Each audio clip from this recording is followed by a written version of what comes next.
Hi, my name is Abisoye and welcome back to my YouTube channel. At the beginning, when people talk about mental health, you know, such and such suffers with this, and I'm like, no, I don't suffer with it, I just live with it. Because ultimately, until I was actually, you know, effectively diagnosed, I was always this person. You guys just jumped on the bandwagon to define it.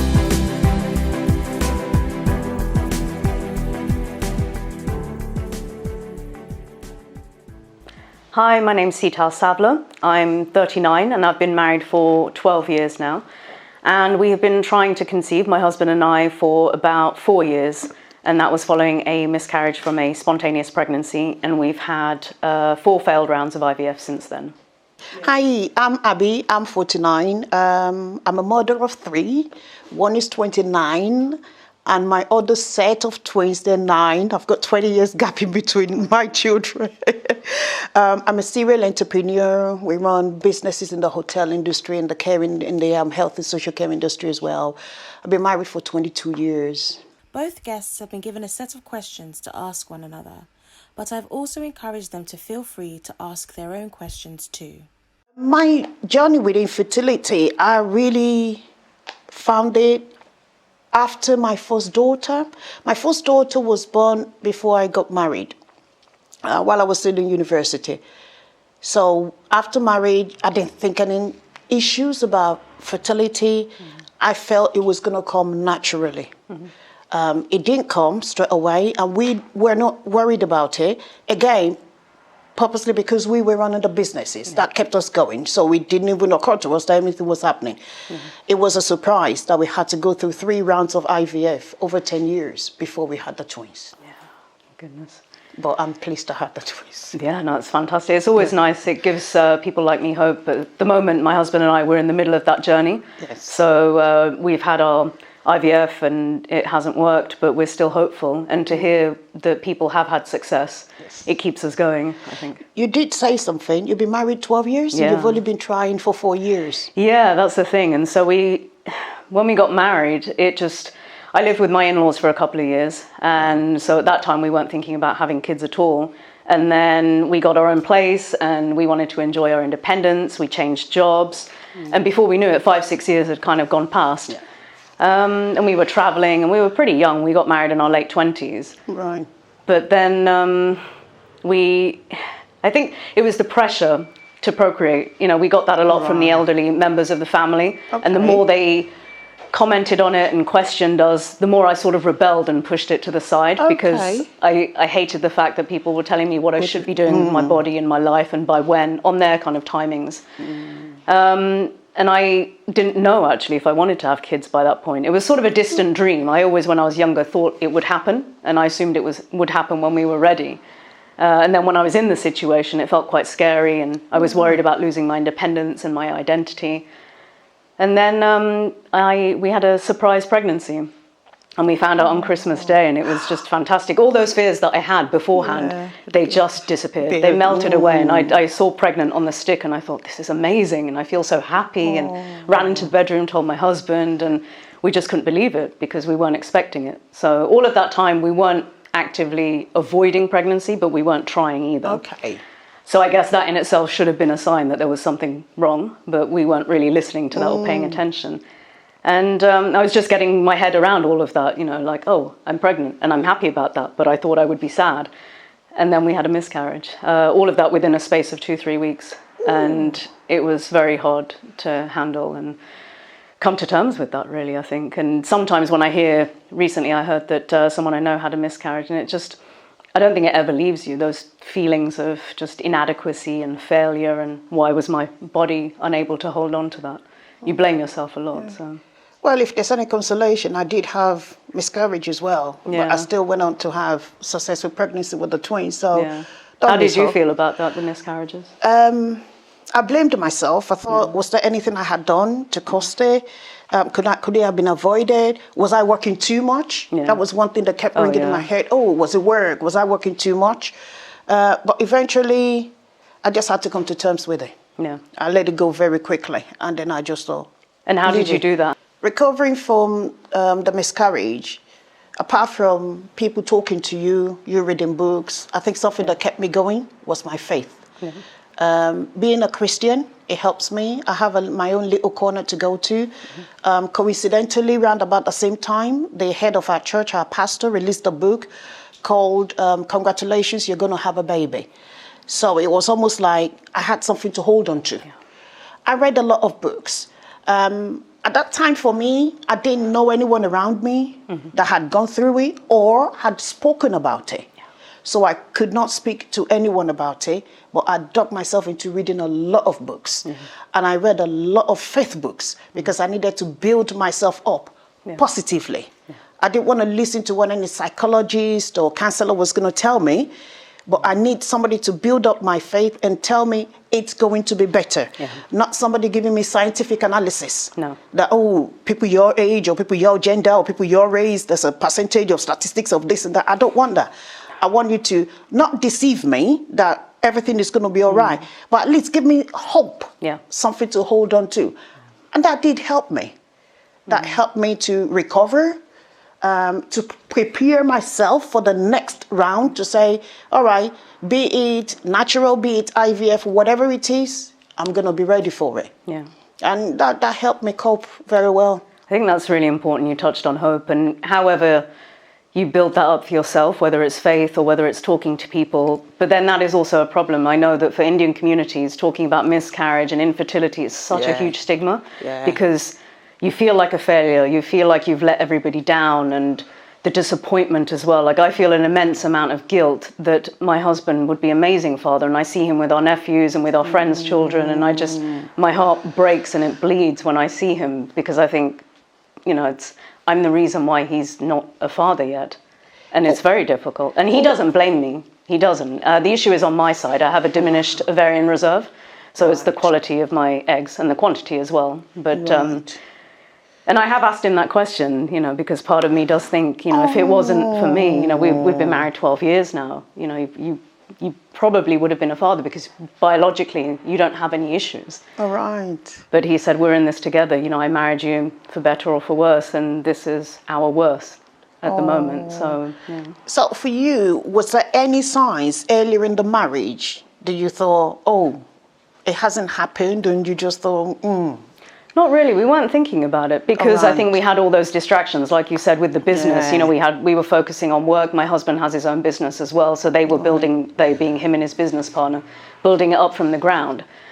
And my cycles, my periods were very regular. That wasn't ever a problem because I know you can have endometriosis and PCOS and all those indications that kind of force you to take further action. So it's only when we had the miscarriage and we thought, oh, well, you know, this is devastating, but on the plus side, you know, you try and reach for the positives.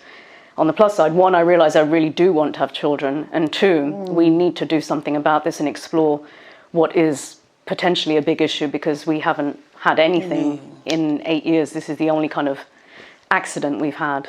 Tell me then, how has this experience shaped your marriage? It's been testing, you know, I can't lie about that. It's been difficult. It's been very challenging because at the beginning, it was my husband who was my rock through the miscarriage and the 2 rounds of IVF. I was just an emotional mess, and I was sort of drowning in all the emotions. You know, you feel the failure, the guilt, the confusion. Like you said about all the data and the statistics, there is so much. All the acronyms, you know, like TTC and DOR and IVF and ICSI, and you don't know, and you don't have the strength. Oh my God, exactly. I know what it stands for, but I don't think I'd be able to pronounce it now. But you don't have the strength to then go online and, you know, do the research and ask the questions because it just hits you. It's a barrage of information. So both of us, my husband and I, were sort of swept up in it. We went to the GP, did the test, did what they told us to, found ourselves at the fertility clinic. So the first 2 rounds were just a total blur. We were working through it as well, and it's a very tough time. And he held my hand through it. He sort of got overlooked, really, because the focus was on me. He did my first injection as well because I was so scared when they delivered the big box of needles and syringes and all the meds. And I just thought, why are we doing this? And I broke down and I sobbed and I said, this is just not natural. You know, we should maybe accept that it's not meant to be. If it happens, great. If not, we've got each other. And he said, you know, I'll help you out. I'll do it. And it didn't hurt at all. And I thought, okay, fine. Let's just carry on. And, you know, he gave me strength that way. And now that I'm stronger and I speak openly about it, I talk on my blog, I do interviews like this, I speak on TV and radio, and I want to kind of destigmatize infertility for Indians. And it has given me a lot of strength and hope. And I'm able to be there for him. For the other people, because right. now it's a time when he's kind of given what he can, and he needs me to kind of hold his hand. So it has brought us stronger, but I can imagine that it also rips people apart because it's an immense amount of stress to put on a relationship. For me, my experience, my husband was so scared. He's not a needy person. He couldn't do anything for me. He would stand aloof. I'm with you. I'm praying for you. But physically, I'm on my own when it comes to the needles. He's excited about everything and he paid for everything, but he was so scared. He felt, I'm damaging my wife. She's injuring herself. And I'm thinking in my head, God, this is unfair. Why am I paying thousands of pounds for what other people get for free?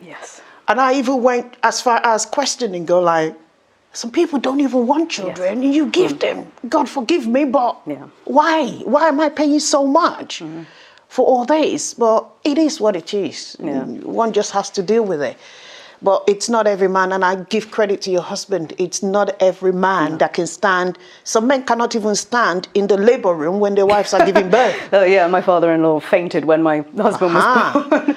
He couldn't deal my with husband's breastfed up to today. He's now a vegetarian. He said after seeing that, he couldn't eat meat anymore. He just stopped vegetarian. I can imagine it's an experience that changes you forever and how you view life and, women as well, the strength that they have to go through labor. Indeed. But we had a friend, when we went for our first IVF consultation, we were sitting opposite the table and she got pregnant by mistake and she was having an abortion while we were trying to have the very thing that she didn't want. And it was a very surreal moment. We looked at each other and thought, wow, we could actually write a comedy sketch. One man's food is another man's poison. Basically. Wow. But I wanted to ask you actually about your notion of motherhood and womanhood and how that links together. If you hadn't been able to become a mother through IVF, how would you have come to terms with that? Had you started thinking about it? Oh, because I was an early mother, that was a very difficult thing for me to deal with anyway, because I was in university and I had to go through everything because I chose. My faith held me through. That's one thing for sure. So when I was pregnant with my daughter, I'm like, I'm not going to get married to this man just because I've had a baby for him. That was something that was drummed into me. You don't get married to a man just because you have a baby. But luckily, I did get married to mine eventually. But it was purely because he was the right man. If not, I think I'll probably have walked away. After all the counsel I've had, I think I was matured enough to make a decision. I would have walked away. So I was lucky enough to have her. By the time I had all the gap before the twins, the 20-year gap, it came to a stage. I did make a decision. If it didn't happen, I'll go for my plan B. And my plan B was I'll adopt. And I still tell people that up to this day. Please, look, two things as a lady or as a girl. When you're a little girl, you're thinking of your wedding day, the gown, everything. You have this dream. And then when you get married, our culture puts pressure on us. You go to church and 9 months after, the usher's welcoming you and they say, hello, sister. But really, they're looking in your belly. See, is that belly growing? Is something happening? They'll leave you maybe for about 12 months, 18 months. Anything after 24 months, the in-law will start talking indirectly. They start insinuating all sorts of things. Mother-in-law will call and say, how are you? Or when am I going to have a grandson or somebody to carry on my back? Or all that insinuation. You don't say anything, but things... somewhere along the line. But I was lucky for the twins, but it did take about 10 years. It did take 10 years. But if it hadn't happened, after all that session at IVF, after 10 years, I gave myself a deadline. After age 40, I'm not trying anymore. I started when I was 30, and I said by the age 40, if it hasn't happened, I need to start recovering my bank account. That needs to recover. My body needs to recover, and I need to start having my sanity. So I give myself a deadline. By 40, if it hasn't happened, that's it. Plan B. I'll go and adopt. And I felt comfort in that because there are so many children out there that needs a family. It's not about just me having my own. And I think that's what I say to people these days. Look, if you cannot make it happen yourself, or God's not giving it to you or whatever, please, there are so many people out there that you can make happy. And how is that seen in your community, the Nigerian community, alternate routes to parenthood? So adoption, surrogacy, IVF even. Is that well received? Do people make that known? I'm sorry. Right now, do I care about the culture? No. I love that answer. Because at the end of the day, it's my prerogative. It's my problem. It's my joy. It's my life. Yeah. You know, if I was looking at it from outside the box, I'd be very critical. I'd be looking at it from rose-colored glasses. Yeah. But this is me. This is my life. This is my experience. I'm not going to let anybody dictate to me. Because if they've had their 6.4 children and they're very happy, but I don't have any, or I had only one. So I want to feel that joy that they were feeling as well. You're not going to dictate to me how I'm going to live my life or what I'm going to do. They don't understand. It's easier said than done. It is. So we got to that stage. I'm like, no, I don't. Yeah. I'm sorry. I don't care what they think. And you know what? The problem we are facing in this century was not the same problem our parents faced. No, not at all. And we have different options as well. We can explore those if we're willing to. Exactly. And our current clinic, they said to us when we changed, so I've been at 3 clinics now, and I changed at the beginning of this year because using my own eggs clearly wasn't getting us anywhere. So we wanted the option of having a donor, anonymous donor. And they said a very beautiful thing, that if it doesn't work through your own genetic material, we will help you whichever way we can if you're open to considering that. And exactly like you said, I don't care what other people think, provided that my husband is happy. Yes. And then also our immediate families. Yes. Their consideration, their viewpoints will be taken on board, but ultimately it's our decision. Yes. How do we want to make this family work? And if that means using a donor, that's fine. I think not being able to conceive so far has really affected my perception of myself as a woman. So it does make you feel like a failure because that's what nature intended and everyone else seems to be able to do it. Or that's how you feel when you're trying to get pregnant, that everyone else is pregnant or has children. And you feel guilt that your parents aren't grandparents on both sides, that my husband isn't a father, that we don't have the setup that we kind of dreamed of when we got married, you know. As we were saying earlier, from a young age, you dream of that wedding. And in my case, you know, the big Indian wedding with the outfits and all of that, like Bollywood. And you don't think you'll ever have any problems. You just arrogantly assume that you'll be able to have a kid when you're ready and when you want to. And so far we've done 4 rounds of IVF. They haven't worked. And now we are going down the donor conception route. So we'll be using donor eggs from Portugal. So we had the option. The first one would obviously be using an Indian one, but there aren't many people who donate their eggs because I guess they don't know about it. It's not something that's done culturally. So we went to a clinic that specializes in Spanish and Portuguese donors. And Portuguese people, they have features that are similar to my own, so they would match us up. And it's quite exciting. I think you go through the motions. It's sad because I wouldn't have that biological link to my child if we have one. But then also we get to have a bit of a choice in the matter, which is you have to look on the bright side, I think. And it's amazing that science has made that possible. If that doesn't work, which we're crossing our fingers and hope it does. If not, I think there has to be a natural cutoff, like you said. You know, you age 40, I'll be 40 next year, and I think past that point, we'll just have to learn to accept that it hasn't worked for us, and we can live a fulfilling life. There are other people who have done so, and my work as a fertility blogger and a writer is very rewarding. I'm able to help other people. Yeah. This is it. So my last question to you. Great. When should women who want to bear their own children start thinking about fertility? What would you advise them? Sensitively, of course. That's a big thing. You know when they say, for a woman, that your biological clock is ticking? Oh my God, yeah. It is true. I know. We take it as a joke and we take it literally, but it is true. After going through all this experience, I've discovered the best time between 20 and 30. Yeah. But between those ages, I don't see many ladies being ready. No. We're following career, buying a house, getting to know each other, traveling the world, doing so much. But that is the best time. Yeah. Now, it doesn't mean it's not going to happen anytime after that. If it does happen, good luck. If it doesn't happen, there's IVF, there's donor egg, Yeah. Which I wish you all the best Thank with you. that. I I wish you appreciate that. Thank sincerely you. from the bottom of my heart. I wish you deserve all the happiness. Thank You deserve all the joy after all you've been through. There's the donor egg option. There's surrogacy. So there's so many options that people can go through. Yeah. Adoption is not a bad thing as well. No. Even though it's not well looked on our culture, or it is your life and you've got to leave it. Exactly. If you're happy with that, I think that's an important I don't think thing. there's any right or wrong age for anyone. Biologically there is. It's your choice when you start, but just know that if things doesn't happen within a 12 months period like the GPs will advise, get it checked out. Yeah, that is Don't exactly take what I anything tell for people. granted. Yeah. Don't take anything for granted. If it hasn't happened within 12 months of you actively trying, please go check it out.